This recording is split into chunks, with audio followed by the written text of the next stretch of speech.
Friends, welcome to our channel. Brahmamudi serial next ఎపిసోడ్లో ఏం జరగబోతుందో ఈ వీడియోలో చూసి తెలుసుకుందాం. అసలేం జరుగుతుంది ఈ ఇంట్లో అని అన్న అపర్ణ అసలేం జరిగింది అని తెలుసుకోవడానికి ఈ వీడియోని స్కిప్ చేయకుండా ఎండ్ వరకు చూసేయండి. ధాన్యలక్ష్మి ప్రకాశంని బలవంతంగా కావ్య గురించి సుభాష్ దగ్గర అడగమని పంపిస్తూ ఉంటుంది. అప్పుడు ప్రకాశం, నిన్న రాత్రి కథవే నేను చెప్పింది, ఈరోజు రాత్రికి అడుగుతానులే అని అంటాడు. అప్పుడు ధాన్యలక్ష్మి, మీరు ఇప్పుడు వెళ్ళి అడుగుతారా లేక నన్నే వెళ్ళి అడగమంటారా అని అంటుంది. అప్పుడు ప్రకాశం, అమ్మో, నువ్వు నీ గయ్యాల గంప నోరేసుకొని ఇప్పుడు పెద్ద రాద్ధాంతమే చేస్తావు. వద్దులే ధాన్యం, నేనే వెళ్ళి మా అన్నయ్యని అడుగుతాను అని అంటాడు. అప్పుడు ధాన్యలక్ష్మి, అలా అన్నారు బాగుంది, పదండి ఇప్పుడే వెళ్ళి అడగండి, వెళ్ళండి అని అంటుంది. అప్పుడు ప్రకాశం, వెళ్తున్నానుండవే అని వెళ్తాడు. అలా వెళ్ళి సుభాష్ పక్కన ప్రకాశం కూర్చొని అడగడానికి వెళ్తాను అని వచ్చేశాను. ఇప్పుడు అన్నయ్యని ఏమని అడగాలి? అసలు నాకు అన్నయ్యని కావ్య గురించి అడగాలని లేదే అని ఆలోచించుకుంటూ ఉంటాడు. అప్పుడు ధాన్యలక్ష్మి, ఏవండి, అడగండి, అలా మౌనంగా కూర్చుంటారేంటి అని వెనుక నుండి అంటూ ఉంటుంది. అప్పుడు ఇందిరాదేవి అది చూసి, ఏరా ప్రకాశం, నిన్ను నీ పెళ్ళాం ఏదో అడగమని ఇక్కడికి పంపించినట్టుంది అని అంటుంది. అప్పుడు ప్రకాశం, అంటే అదా అమ్మా, అది నీకెలా తెలుసు అని అంటాడు. అప్పుడు ఇందిరాదేవి వెనుక నుండి నీ పెళ్ళం అంతలాగా సతమతమైపోతూ ఉంటే చూసి అర్థమవుతుందిలేరా ప్రకాశం, ఏంటి అని అంటుంది. అప్పుడు ప్రకాశం, అదేం లేదమ్మా అని అన్నయ్య అని మాట్లాడబోతూ ఉండగా అప్పుడే సుభాష్కి ఒక కాల్ వస్తుంది. అది హాస్పిటల్ నుంచి. హాస్పిటల్ వాళ్ళు ఇంకా బిల్ పే చేయలేదు అని కాల్ చేస్తారు. అప్పుడు సుభాష్, అవునా, అయితే నేను ఇప్పుడే కనుక్కొని హాస్పిటల్ బిల్ని పే చేయిస్తాను అని కాల్ని కట్ చేస్తాడు. ఆ తరువాత సుభాష్ ఇంకా హాస్పిటల్ బిల్ని పే చేయకపోవడం ఏంటి అని అనుకుంటూ ఉంటాడు. అప్పుడు ప్రకాశం, ఏమైందన్నయ్య అని అంటాడు.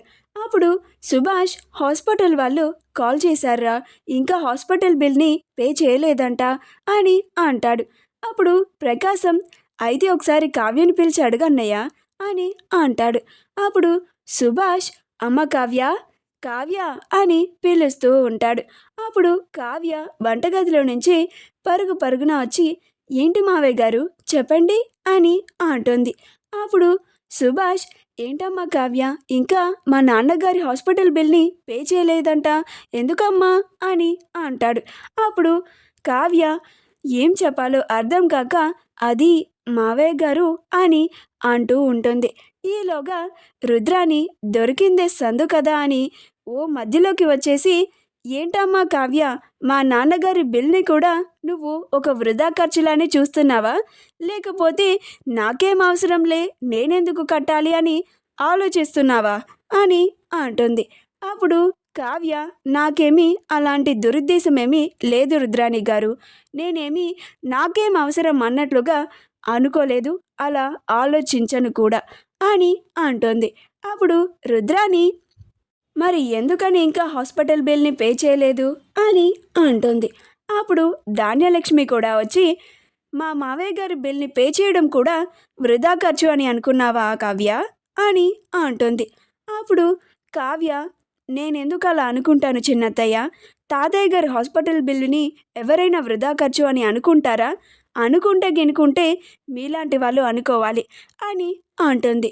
అప్పుడు ధాన్యలక్ష్మి, చూసావా అక్క, నీ కొడలు మావయ్య గారి హాస్పిటల్ బిల్ని పే చేయనిదే కాక ఇంకా నన్ను ఎంత మాట అంటుందో అని అంటుంది.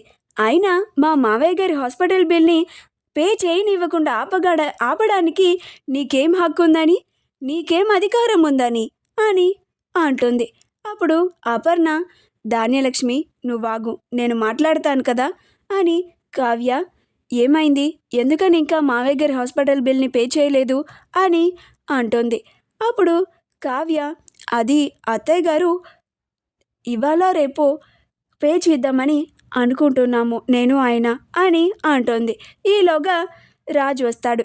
అప్పుడు అపర్ణ, ఏంటి రాజ్, ఇంకా హాస్పిటల్ బిల్ని పే చేయలేదంట అని అంటుంది. అప్పుడు రాజ్, అవును మమ్మీ, ఆ బిల్ని పే చేయడానికి ఎలా పే చేయాలా అని ఆలోచిస్తున్నాను మామ్ అని అంటాడు. అప్పుడు అపర్ణ, అదేంటి రాజ్, ఎన్ని ఖర్చులున్నా కానీ ముందు హాస్పిటల్ బిల్ని పే చేయాలని తెలీదా? అయినా ఎలా పే చేయాలో ఆలోచించడమేమిటి? డబ్బులు లేవా అని అంటుంది. అప్పుడు కావ్య, ఏవండి, నోరు జారి మీరు అలా అనేసారేంటండి, ఇప్పుడు అత్తయ్య గారికి డౌట్ వస్తుంది అని అనుకుంటూ ఉంటుంది. అలానే రాజ్ వైపు చూస్తూ ఉంటుంది. అప్పుడు రాజ్ కూడా ఇప్పుడు ఏం సమాధానం చెప్పాలా అని ఆలోచిస్తూ ఉంటాడు. అప్పుడు అపర్ణ, అసలేం జరుగుతుంది కావ్య ఇంట్లో? మీరిద్దరూ కలిసి మా దగ్గర ఏదో దాస్తున్నారు అని అనిపిస్తోంది. ఏంటది? ఇప్పుడే చెప్పండి అని అంటుంది. అప్పుడు కావ్య, అది అత్తయ్య గారు, మేమేమీ దాయడం లేదు అత్తయ్య అని అంటుంది. అప్పుడు రుద్రాని, వదిన, నాకెందుకో ఈ కావ్య మనందరికీ తెలియకుండా ఏదో చేస్తోంది అని అనిపిస్తోంది.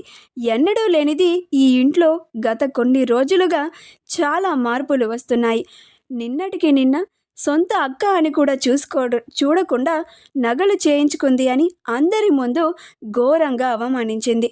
దానికి తోడు ఈ ఇంట్లో ఏనాడు లేనట్టుగా ఒక్కరోజు ఒక్క టిఫినే, అలానే ఒక వంట రకమే వండించేలాగా చేస్తోంది.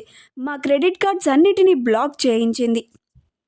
ఇప్పుడేమో మరీ ముఖ్యంగా అసలు ముందే కట్టాల్సిన హాస్పిటల్ బిల్ని ఇంకా కట్టనే లేదు అని హాస్పిటల్ వాళ్ళు చెప్పేదాకా కూడా ఈ కావ్య మనకి చెప్పనే లేదు, తెలియనివ్వనే లేదు. ఏదో జరుగుతోంది. నాకు ఈ కావ్య మీదే అనుమానంగా ఉంది.